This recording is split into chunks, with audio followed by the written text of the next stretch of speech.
Brazil நாட்டில் ஒரு குறித்த பகுதியில் ஒரு ஆறு இருக்கின்ற ஒரு குறித்த பகுதியில் அந்த ஆற்றிலே நீந்திக் கொண்டிருந்த வெள்ளை நிற வாத்துகள் எல்லாம் திடீரென்று நீல நிறமாக மாறிவிட்டன. எல்லோருக்கும் குழப்பம். மக்கள் கொஞ்சம் பீதி அடைந்து போனார்கள்.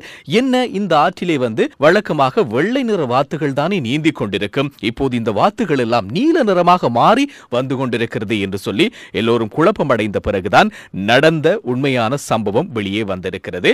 என்ன நடந்திருக்கிறது என்று சொன்னால், அந்த குறித்த ஆறு ஓடுகின்ற அந்த பகுதிக்கு மேலாக ஒரு பாதை இருக்கிறது. வழக்கமாக பயன்படுத்தப்படுகின்ற ஒரு பாதை தான்.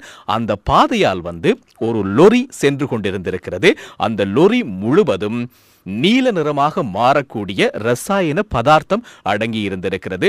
முழுவதுமாக அந்த லொரி அதை குறித்த ஒரு தொழிற்சாலைக்கு கொண்டு போய் கொண்டிருந்த அந்த நேரத்தில் திடீரென்று ஏற்பட்ட விபத்தின் காரணமாக, அந்த ஆற்று பகுதிக்கு மேலே இடம்பெற்ற அந்த விபத்தின் காரணமாக அந்த லொரி அப்படியே கவிழ்ந்து ஆற்றுக்குள்ளே விழுந்து விட்டது. ஆகவே லொரிக்குள்ளே இருந்த அத்தனை ரசாயன பதார்த்தங்களும் அப்படியே ஆற்று நீரோடு கலந்ததன் காரணமாக அந்த ஆறு முழுவதுமாக நீல நிறமாக மாறிவிட்டது. ஆகவே அந்த ஆற்றிலே நீந்திக் கொண்டிருந்த வாத்துகளும் அந்த நீரை அருந்தியதன் மூலமாகவும், அந்த ரசாயன பதார்த்தம் கலந்த அந்த ஆற்றிலே நீந்தியதன் மூலமாகவும் அதனுடைய உடலில் ஒரு மிகப்பெரிய மாற்றம், அதுவும் நிறத்திலே ஒரு நீல நிறமான மாற்றத்தை அந்த வாத்துகள் பெற்றிருக்கின்றன. ஆகவே இதுதான் நடந்திருக்கிறது சம்பவம்.